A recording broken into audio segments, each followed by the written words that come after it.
Pengesahan Undang-Undang Dasar Negara Republik Indonesia tahun 1945. Sebelum belajar, alangkah baiknya kita berdoa dulu. Berdoa menurut kepercayaannya masing-masing, dipersilahkan. Yo, sebelum belajar, siapkan alat tulis kalian untuk mencatat hal-hal yang penting. Adapun tujuan pembelajaran dalam materi bab ketiga ini adalah 1.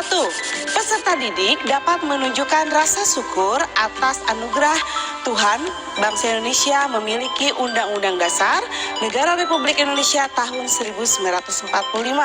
Yang kedua, peserta didik dapat menghargai perjuangan pahlawan dalam merumuskan Undang-Undang Dasar Negara Republik Indonesia tahun 1945.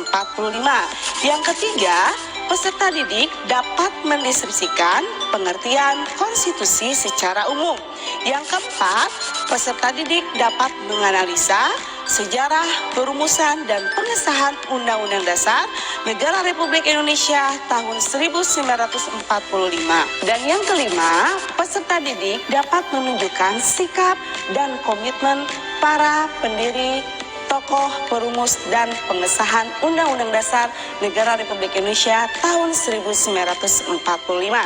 Nah, agar memudahkan kalian dalam belajar materi bab ketiga ini, Ibu telah membuat peta konsepnya. Apa saja sih peta konsep yang harus kalian pahami? Yang pertama, pengertian konstitusi.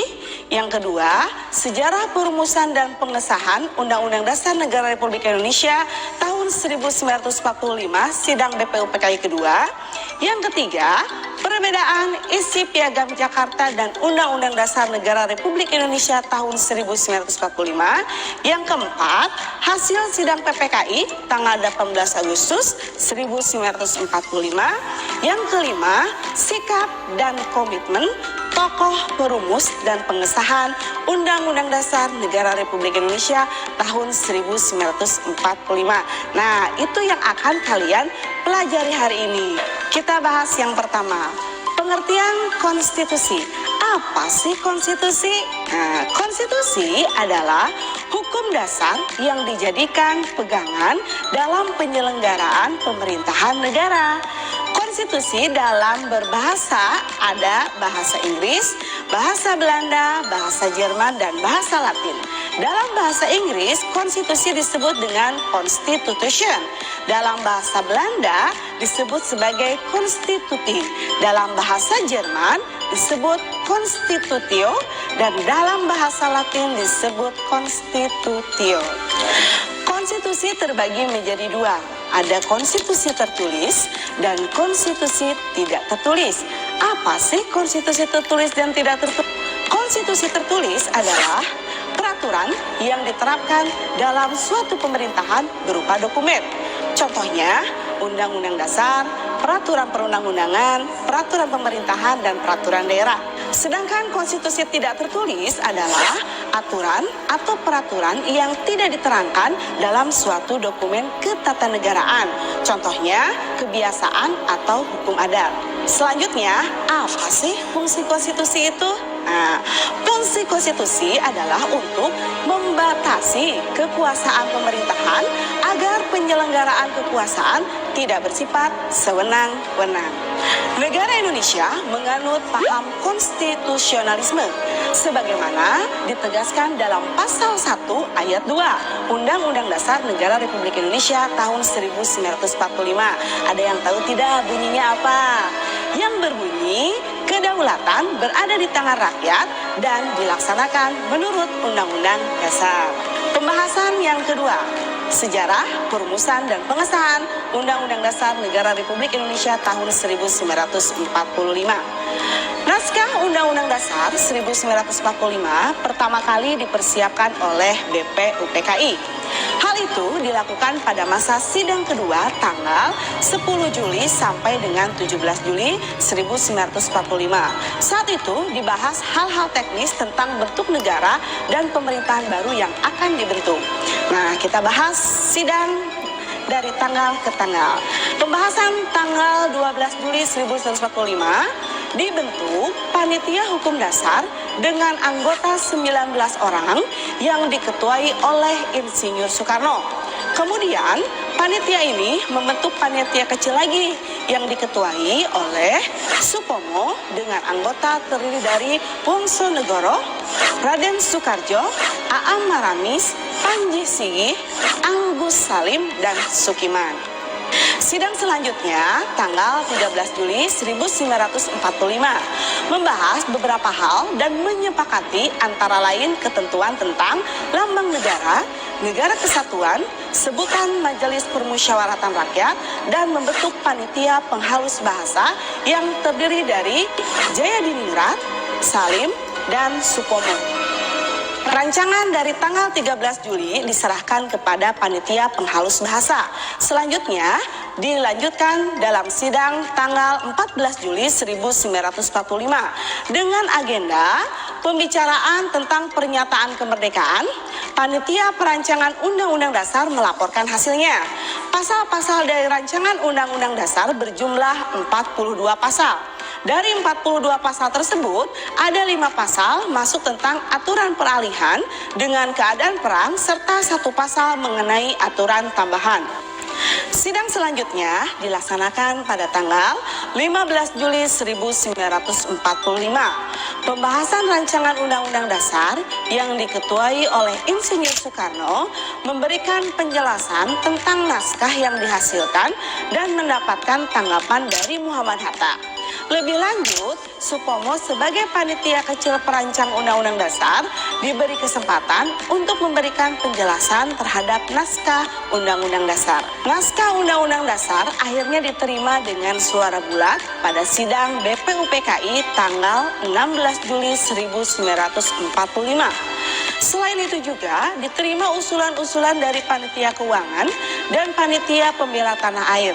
Dengan demikian, selesailah tugas Panitia BPUPKI.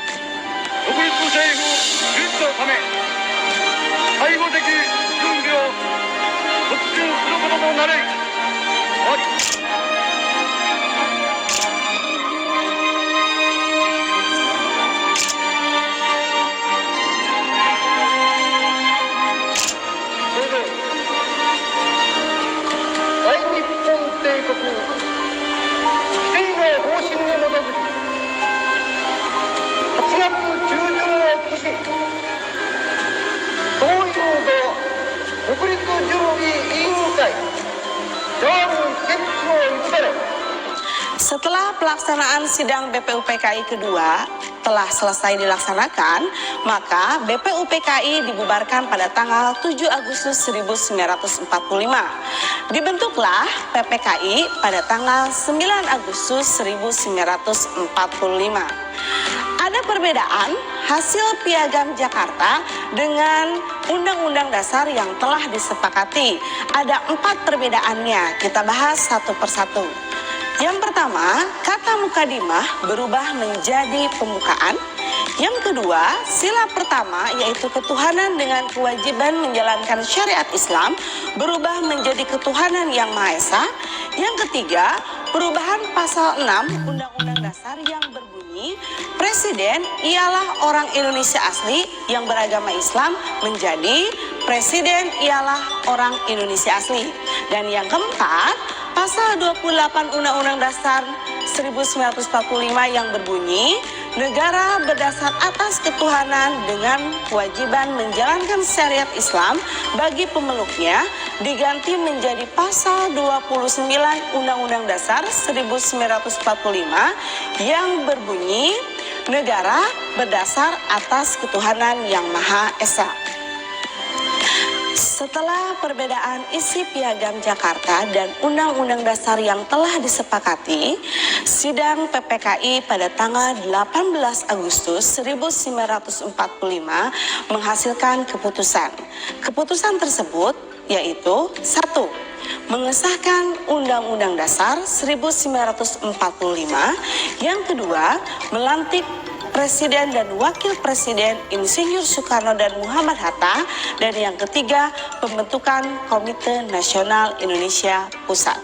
Pembahasan yang terakhir, sikap dan komitmen apa yang bisa kita teladani dari tokoh perumus penetapan dan pengesahan Undang-Undang Dasar Negara Republik Indonesia tahun 1945.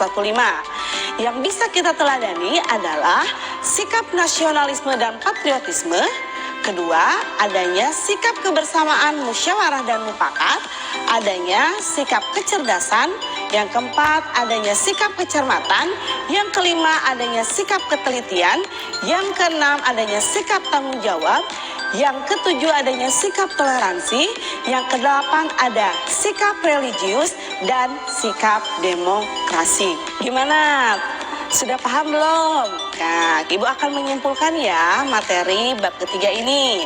Tadi kita telah membahas tentang pengertian konstitusi, sejarah perumusan dan pengesahan Undang-Undang Dasar dari mulai sidang BPUPKI kedua tanggal 10 hingga 16 Juli. Yang ketiga, perbedaan isi Piagam Jakarta dan Undang-Undang Dasar yang telah disepakati. Yang keempat, hasil sidang PPKI pada tanggal 18 Agustus 1945. Dan yang terakhir, sikap dan komitmen apa yang harus kita implementasikan dalam kehidupan sehari-hari.